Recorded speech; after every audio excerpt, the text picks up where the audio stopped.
Somebody's about to park next to me, and this is so embarrassing. I hate it when this happens. He's almost done. He's reverse parking.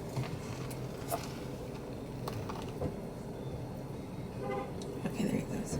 There he goes. Okay, finally. Okay. I'm in my car because I think I mentioned that I love Halloween, and this is the 12-foot skeleton that they have at Home Depot that literally I can't get it out of my car. So it's stuck in my Jeep until my dad and I figure out how to push it out. So say hi to Mr. Skelly back here. And the steering wheel is also blocking me because I don't have a mount for this camera. But I've been Halloween shopping since May, right? And I haven't been to At Home because there's not an At Home near me in California. And since I'm in Texas, I drove to At Home. Well, I'm at Starbucks now in the parking lot. This thing is like blocking my whole face. So I'm finally gonna go see it, and I'm so excited. But I'm using this opportunity to also talk about football because I'm mixing two things that I love very much. Y'all, a toe freaking decided the game yesterday. I'd be so pissed if I was a Baltimore Ravens fan. I'd be so freaking pissed. And like, as a Cowboys fan, we know how that feels, right? Because it's obviously not a little mistake, but things like that are exactly what decides Cowboys games. Like I feel like every single time the Cowboys lose, it's because of trivial things like that. Like, it's always inches.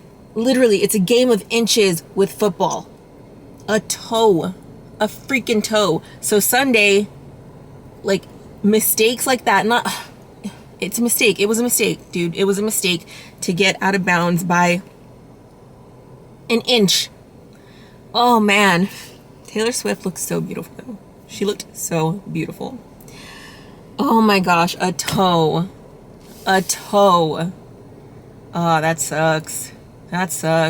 But anyway, if you still want to keep watching, I'm gonna go look at the Halloween decor. I'm so excited. This is horrific. If I ever do this again, I'm gonna get a mount because this is awful. Okay. Oh my god, this is so bad. I'm gonna talk a little bit about what I saw in there because it was like heaven on earth to me in there. I guess this isn't so bad. This is like abstract or whatever. There was so much in there. I wish I could buy everything. As soon as you walk in, there were like these tall, beautiful, like, oh my god, it's moving. Oh my god, it's moving. It's moving. If y'all have like oh my god.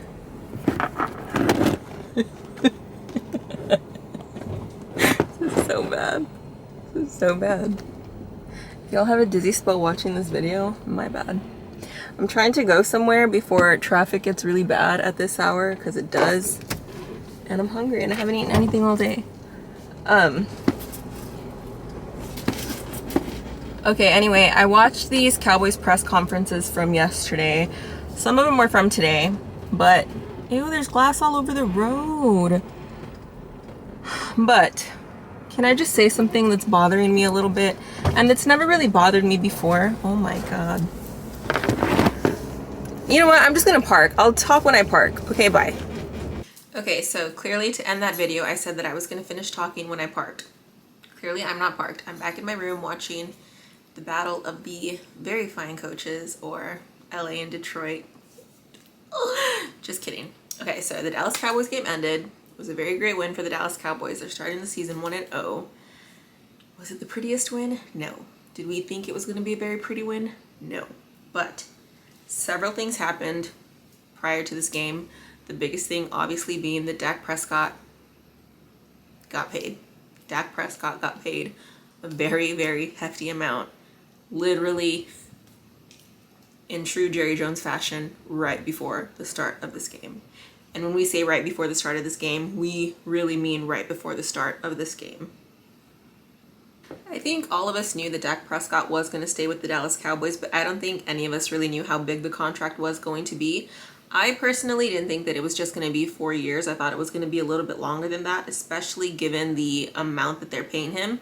But this, Jane Slater tweeted, well, she didn't tweet this today, she posted this on Instagram. And I thought that this was really telling and very, very Jerry Jonesy. Cowboys QB Dak Prescott tells me he learned of the new deal 30 minutes ago. She posted this 10 hours ago. Okay, mind you, this was today, before the game. He knew the combos were intensifying in the last 2 days, but his team was handling it while he was working on game preparation. Prescott obviously thrilled it's done. The goal was to always remain a Cowboy. You finished this deal right before the start of the season, right before the start of the freaking game at 3:25 p.m. Texas time. That blows my mind, dude. And it's like I said last week, when you do stuff like this, like with CeeDee Lamb, the CeeDee Lamb situation, you finish that deal right before the start of the season, that messes with you mentally. Yeah, it's a lot of money. Dak Prescott's the highest paid quarterback ever with that freaking monster deal. I think it's like 200, let me double check this. It's $231 million guaranteed. You're rich, dude. You're set for life, right? But that's still, you think about all of that stuff right before you go into like arguably one of the biggest games of the season, because you're opening the freaking season and everybody's gonna base the entire Cowboys 2024 season off of this one game. It's just stuff like that makes me angry, and I wish that they would have gotten this done 2 weeks ago. But of course, again, in true Jerry Jones fashion, in true Cowboys front office fashion, they wanted to get it done right down to the wire. But at least they got it done. I know that there's a lot of people angry about this just by reading like the Cowboys Instagram comments. People are mad that they paid Dak this much. People are mad that they extended Dak. People are mad that Dak Prescott is still a Dallas Cowboy. It is what it is. He's a Dallas Cowboy for the next 4 years. With money like that, he's going to be a Dallas Cowboy for the next 4 years. So I think Dak Prescott can truly win a Super Bowl for the Dallas Cowboys. I think that Mike McCarthy, for all his flaws and for all his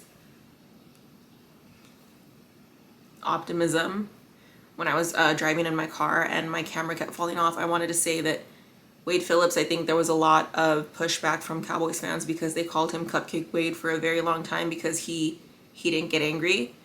You have coaches like Harbaugh, for example, who on the sidelines, you could just tell when he was pissed off because he looked physically pissed off. And you don't really get that with Mike McCarthy. He's always really, really positive. He always just has great things to say, you know, and you don't always want that. You want somebody who you're afraid to talk to sometimes. And I get that. I understand that. And sometimes all that optimism is frustrating. So it's just his coaching style, I guess. I don't know. But I do think that eventually they can get past one playoff game.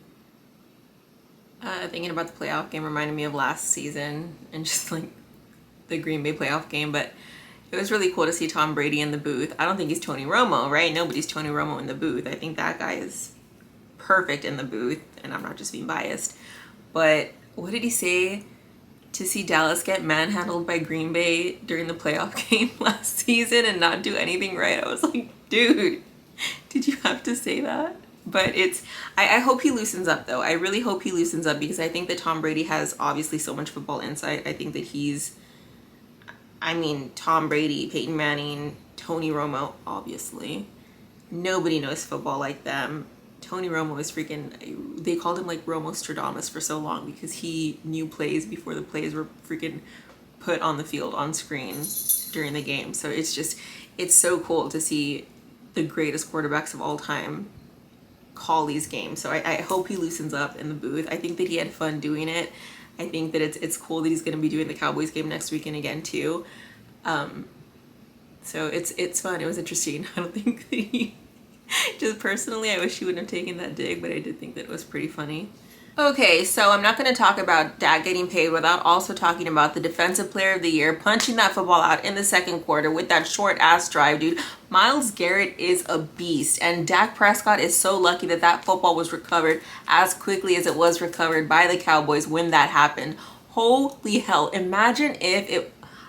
Oh, God, thinking about it, like, gives me anxiety. Imagine if it weren't recovered at all. Like, I literally, like, when I saw that happen, I was like, dude, if this goes bad, like, people are already gonna start saying stuff. Like, I feel so bad for Dak if this goes bad.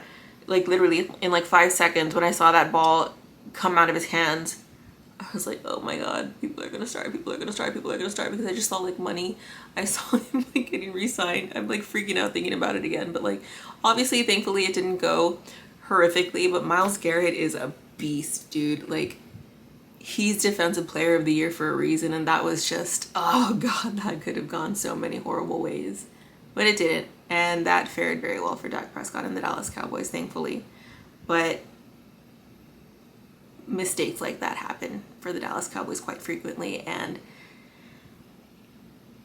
it costs games and eventually seasons, and hopefully that doesn't happen next week. Because what was the Saints score this week? The Saints actually had a game, I think. Hold on. 10-40. They played the Panthers though, but still, like, you don't want mistakes like that to happen through the season, because mistakes like that are exactly why the Cowboys lose games. And another happy moment, I was just so happy to see Zeke happy again.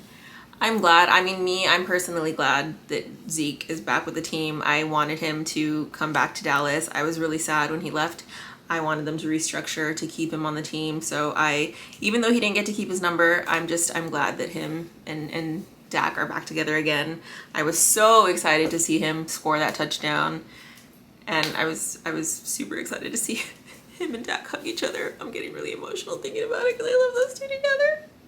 I'm not even joking. I was so excited to see that. That was one of the highlights for me, quite frankly. So that was cool. And then, y'all, during halftime, I got tired. I didn't have any caffeine today, so I was like, I'm gonna go get coffee really quickly at halftime. I, for whatever reason, wanted to hear a song on the radio, so I took a little longer drive coming back home, and then I got this alert on my phone that said 60-yard punt return for the Cowboys, brings them up again, and I was like, what the hell? Of course this would happen to me. So I start driving home, and I didn't know that you could rewind YouTube TV until my dog got on the remote, and she paused it, and I was like, holy hell, I can rewind. So I rewinded it to see the freaking punt return, and it was so amazing, dude. Oh god, I wish I could have seen it live. But it was such a flawless effort. It was so, like, literally at that moment, everything that went right for the Dallas Cowboys that could have gone right went right. Because then that play alone from Turpin solidified it for the Cowboys on its own. But then that Diggs interception to just sort of solidify it in the fourth quarter just was like the icing on the cake for the team. It was just, the ending of that game was a lot more happy, good, decent, pretty, I guess, in the beginning of the game.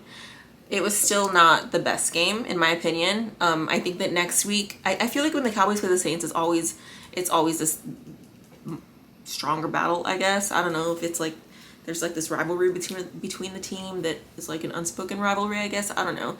But I just feel like it's always like a clash every time they play each other. So I feel like next week is going to be a little bit more difficult than it was this week. But regardless, I'm glad that they won today. I think that mistakes that happened today, I'm glad that they happened today, like that they can uncover them before they go into the game next week. Again, I think the Cowboys are a very powerful road team, but hopefully every little glitch that they had today they'll fix before they go into whatever they go into next weekend. So it was cool. I'm glad that they started the season 1-0. I'm glad that whoever said, a lot of people said, that they weren't going to come out today with a win are eating dirt right now. But yeah, we'll see what happens next week. And I made another video. See, I told y'all I was going to be consistent. So yeah, go.